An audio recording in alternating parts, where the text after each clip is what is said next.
Hello student, कैसे हैं आप सब। एलएमपी में आपका बहुत बहुत स्वागत है। आज अपन जो बात करेंगे वो करेंगे लिमिट की, कि लिमिट होती क्या है। बच्चों को बहुत प्रॉब्लम होती है कि सर लिमिट समझ में नहीं आती, लिमिट होती क्या है। तो अपन बात करेंगे कि व्हाट इज लिमिट, लिमिट होती क्या है। तो देखिए, लिमिट एक ऐसी वैल्यू होती है जिसमें अपन जैसे मान लो कोई फंक्शन है, ठीक है, वो फंक्शन किसी पॉइंट पे डिफाइन है या नहीं है। तो कोई फंक्शन होता है वो किसी पॉइंट पे डिफाइन है या नहीं है, उसके लिए अपन लिमिट की जरूरत पड़ती है। किसी पर्टिकुलर पॉइंट पे ये होता है कभी कभी कि उस पॉइंट पे उस फंक्शन की वैल्यू एग्जिस्ट नहीं कर रही है, तो उसके लिए अपन को लिमिट की जरूरत पड़ती है। ठीक है, जैसे मान लो इसकी जो मेन डेफिनेशन है वो पहले अपन को रीड कर लेते हैं कि the value of the function, कोई फंक्शन है F of X is indeterminate at x equal to में, ये ऐसे बता रहा है कोई फंक्शन ए है, उसकी वैल्यू इस पॉइंट के ऊपर एग्जिस्ट नहीं कर रही है। आगे समझो, यानी इनडिटरमिनेट टाइप की फॉर्म आ रही है।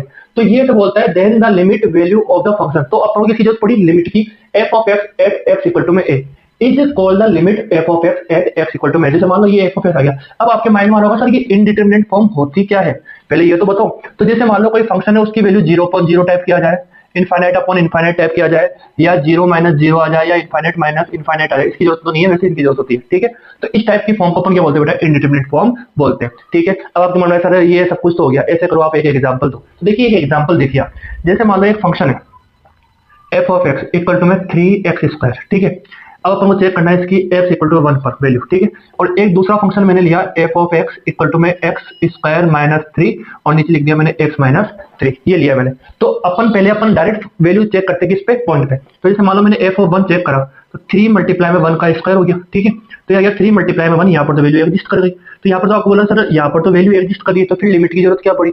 तो देखिए इस पे देखो आप, जैसे मान लो मैंने यहाँ पर लिया x इक्वल टू में 3, तो यहाँ पर अपन ने 3 रखा। तो जैसे आपने 3 रखा तो ये 3 का स्क्वायर हो गया, माइनस x माइनस 3 हो गया, यानी कि 3 माइनस 3 हो गया। ठीक है, तो ऊपर तो आ रहा है बेटा 9 माइनस 3 अपॉन में 0, तो ये हो गया 6 अपॉन 0। तो ये जो हो गया, इसमें यहाँ पर क्या आ रहा है, नोट डिफाइन आ रहा है, बट ऐसा जरूरी कि वो डिफाइन ना हो। तो अपन चेक करेंगे कि इसकी अपन लिमिट पे चेक करेंगे, वैल्यू किस पे चेक करेंगे, लिमिट पे। तो अपन लिखेंगे लिमिट x टेंड्स टू में 3 एफ ऑफ एक्स। तो ये क्या हो जाएगा बेटा, लिमिट x टेंड्स टू में 3, यहाँ पे लिखेंगे x का स्क्वायर माइनस 3 अपॉन में x माइनस 3। आया नहीं आया समझ में। अच्छा, यहाँ पर 3 की जगह चलो कोई बात नहीं, ये सही है। ठीक है, अब अपन चेक करेंगे इसकी वैल्यू एग्जिस्ट कर रही है या नहीं कर रही है। देखो इस 3 की जगह एक बार आप ऐसे करो 9 ले लो, और भी बेटर समझने के लिए। अपन ने ये 9 लिया तो ये 0.0 आ गई। इनडिटरमिनेट टाइप की बताता हूँ मैं पहले आपको, है ना। तो इनडिटरमिनेट टाइप की लेंगे तो ये क्या आ गया, 0.0 आ गया। तो अपन यहाँ पर क्या ले लिया, 9 ले लिया।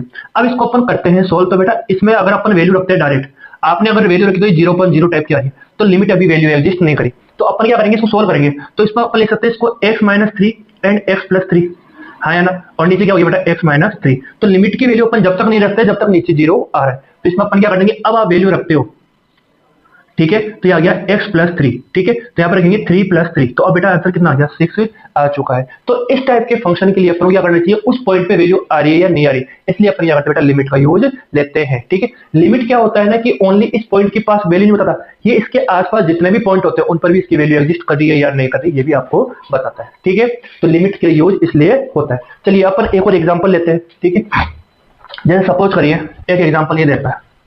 ठीक है, लिमिट x टेंड्स टू में 1 x² माइनस 2x प्लस का 1 और नीचे दे रखा है x माइनस 1। अब आपने अगर डायरेक्ट वैल्यू रखी तो बेटा ये वापस आ रहा है 0.0 टाइप का, आ रहा है नहीं आ रहा। तो इसके लिए अपन क्या करेंगे, अपन इसकी वैल्यू डायरेक्ट नहीं रख सकते, तो इसको अपन को क्या करना पड़ेगा, इस फंक्शन को पहले अपन को सोल्व करना पड़ेगा। इसको अपन लिख सकते हैं x माइनस 1 का होल स्क्वायर, नीचे क्या हो गया बेटा, x माइनस 1 हो गया। तो इससे पूरा कट गया, यहाँ पर क्या आ गया, x माइनस 1 आ गया, हाँ या ना, यही आएगा। ठीक है, तो इसको अपन क्या लिख सकते हैं बेटा, अब अपन लिख सकते हैं लिमिट x टेंड्स टू में 1 x माइनस 1। ठीक है, तो यहाँ पर जो वैल्यू आ जाएगी वो कितनी आ जाएगी बेटा, ओनली 0 आ जाएगी, आया ही नहीं है। अब 0.0 टाइप की टर्म नहीं बढ़ी ना, इसलिए क्या हो गया, डायरेक्ट 0 हो चुका है। तो लिमिट के लिए अपन को नीचे 0 नहीं आना चाहिए डिनोमिनेटर में, तभी वैल्यू क्या होगी, लिमिट एग्जिस्ट करेगी। आया या नहीं आया समझ में। ठीक है, तो आई होप आपको ये समझ में आ रहा है। अब आपके माइंड में आ रहा है कि सर ऐसा कभी हो सकता है कि लिमिट एग्जिस्ट ना करे, बिल्कुल हो सकता है कि अगर मान लो आपने पूरा सोल्व कर लिया तो भी वैल्यू नीचे वाली जो वैल्यू है वो फिर भी 0 आ रही है, तब उसमें क्या होती है, लिमिट एग्जिस्ट नहीं करती है। सपोज करिए मैंने एक एग्जाम्पल लिया, ठीक है, यहाँ पर मैंने एक एग्जाम्पल लिया कि लिमिट x टेंड्स टू में पाई बाय 2, ठीक है, साइन एक्स। और दूसरा मैंने एग्जांपल लिया लिमिट x टेंड्स टू में पाई बाय 2 tan x। तो यहाँ पर आप देखते हो अगर आपने यहाँ पर वैल्यू रखी, ठीक है, तो यहाँ पर डायरेक्ट वैल्यू रखी तो साइन पाई बाय 2 हो गया बेटा, इसकी वैल्यू तो 1 हो गई। ठीक है, यहाँ पर तो ये एग्जिस्ट कर रहा है, लेकिन अगर आप 10 में लेते हो तो 10 में अपन इसको लिखेंगे लिमिट x टेंड्स टू में पाई बाय 2, और यहाँ पर लिखो यहाँ पर साइन x अपॉन में cos x। ठीक है, तो यहाँ पर क्या हो जाएगा, ये हो जाएगा लिमिट। अब आप लिमिट पुट करके देखिए, अब आपने जैसे लिमिट पुट करी तो ये आ गया sin π/2 और यहाँ पर क्या हो गया cos π/2। तो बेटा ये तो हो गया 1, यहाँ पर हो गया 0। तो इस टाइप की जो टर्म होती है तब इसे बोलते हैं डज नॉट एग्जिस्ट। तो लिमिट क्या होती है बेटा, यहाँ पे एग्जिस्ट नहीं करेगी। अपन ने पूरा सॉल्व कर लिया, इसमें आप कुछ भी कर लो, इसमें वैल्यू एग्जिस्ट नहीं करेगी, क्योंकि अपन को पता है जो 10x का जो ग्राफ होता है बेटा, जो अपना क्या होता है 10x का जो ग्राफ होता है वो कुछ इस टाइप से होता है। ठीक है, ये हो गया, यहाँ पर माइनस का π/2 है और यहाँ पर क्या है π/2 है। तो ये इस टाइप से चल रहा है। यहाँ पे अपन इसका ग्राफ भी देखेंगे तो बेटा आपको पता है इसका ग्राफ कुछ ऐसा आता है। ठीक है, तो π/2 पर तो वैल्यू आ ही नहीं रही ना, π/2 के ऊपर तो कोई वैल्यू आ ही नहीं रही, इसलिए इसको क्या बोलते हैं डज नॉट एग्जिस्ट। यानी कि limit x tends to π/2 10x क्या होती है बेटा, डज नॉट एग्जिस्ट। इसलिए अपन को लिमिट की जरूरत पड़ती है। अब अपन को ये आ गया सब, लिमिट तो समझ में आ गया। अब ऐसे बताओ कि लिमिट के दो पार्ट और होते हैं बेटा। ठीक है, ये होता है लिमिट भी दो टाइप से फाइंड करी जाती है, एक तो लेफ्ट हैंड लिमिट, एक क्या होती है राइट हैंड लिमिट। तो लेफ्ट हैंड लिमिट और राइट हैंड लिमिट क्या होती है, तो देखो लेफ्ट हैंड लिमिट का मतलब होता है कि जो पॉइंट दे रखा है उसके पहले वाली जो पॉइंट है उस पर वैल्यू एग्जिस्ट कर रही है या नहीं कर रही है। ठीक है, जैसे मान लो मैंने एक एग्जांपल लिया। ठीक है, अभी मैं बताता हूँ पहले तो लेफ्ट हैंड लिमिट क्या होती है, लेफ्ट हैंड लिमिट।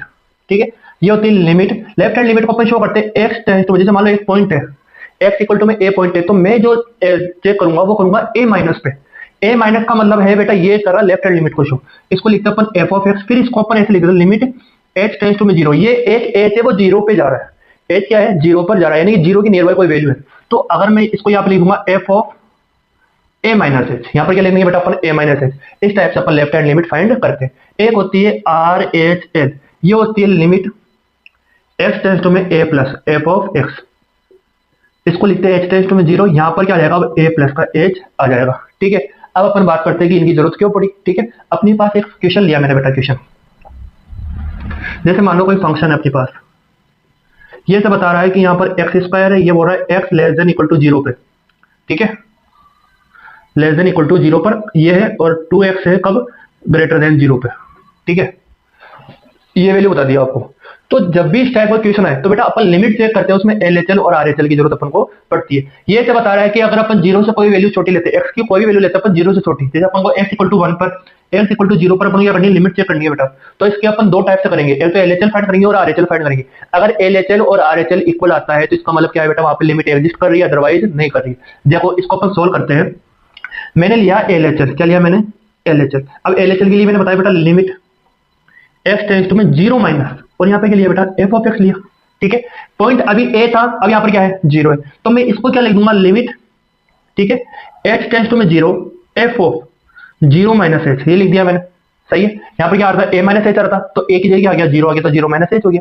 अब आपके माइंड में आ रहा है सर ये तो ठीक है, लेकिन LHL के लिए फंक्शन कौन सा होगा, LHL के लिए फंक्शन वो लेंगे जिसमें 0 से वैल्यू x की वैल्यू है ना 0 से छोटी है। तो बेटा ये यहाँ पर x की वैल्यू क्या है 0 से छोटी है, x का इक्वल है, तो इसलिए फंक्शन ये होगा। तो अपन क्या करेंगे, यहाँ पर जो लिमिट है ना उसकी जो वैल्यू लेंगे अपन, लिमिट h टेंड्स टू में 0, f ऑफ x लेंगे, वो लेंगे बेटा x स्क्वायर, और इस x स्क्वायर की जगह मुझे क्या रखना है, माइनस का h रखना है। ठीक है, ये f ऑफ माइनस का h है, तो जहां पर x की जगह x स्क्वायर हो गया, तो इसके लिए अपन क्या करेंगे, x की जगह माइनस का h रखना है यहाँ पे, तो ये आ रहा है x स्क्वायर, तो x स्क्वायर की जगह लिख दूंगा माइनस h का स्क्वायर। ठीक है, आ गया होगा आपको समझ में। तो यहाँ पर अपन क्या करेंगे, लिमिट h टेंड्स टू में 0, बेटा ये हो गया h का स्क्वायर ओवरऑल देखे तो अपन, तो यहाँ पर अपन रखेंगे तो ये 0 आ गया। ठीक है, आपको समझ में आ गया होगा यहाँ तक। अब अपन एक काम करते हैं, अब अपन फाइंड करते हैं RHL।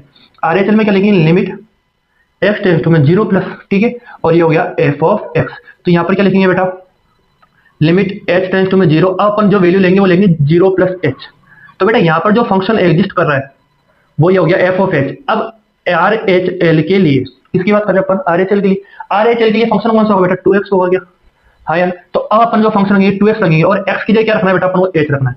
तो यह लिमिट h टेंड्स टू में 0 2 मल्टीप्लाई में h हो गया। यहाँ पर अपन जैसे लिमिट पुट कर देंगे, जैसे अपन ने लिमिट पुट करी तो ये 0 हो गया, यहाँ पर क्या हो गया 0। तो अपन ये देख रहे हैं LHL इक्वल टू क्या आ रहा है, RHL आ रहा है। इसका मतलब अपन लिखेंगे लिमिट x टेंड्स टू में 0, f ऑफ x की वैल्यू बेटा क्या आ रही है, 0 आ रही है। इसलिए अपन को LHL और RHL की वैल्यू पता चली। तो आपको ये पता चला होगा किसी पॉइंट पर LHL और RHL की जरूरत क्या पड़ती है, अपन उसके पहले वाले पॉइंट पे देखेंगे और उसके बाद वाले पॉइंट पे 0 की इधर जाएगी तो माइनस की वैल्यू जा रही है, और इधर आ रही तो प्लस की वैल्यू जा रही है। तो अपन दोनों पे चेक करते हैं कि यहाँ पर भी फंक्शन एग्जिस्ट कर रहा है या नहीं कर रहा, इसलिए LHL और RHL की जरूरत पड़ती है। आई होप आपको लिमिट वाला कॉन्सेप्ट समझ में आया होगा। अपन आगे वाले लेक्चर में लिमिट के कई अलग अलग क्वेश्चन है, उनके बारे में अपन डिस्कस करेंगे। तो थैंक यू सो मच, बने रहिए लिमिट के साथ, ठीक है, और हमारे साथ। और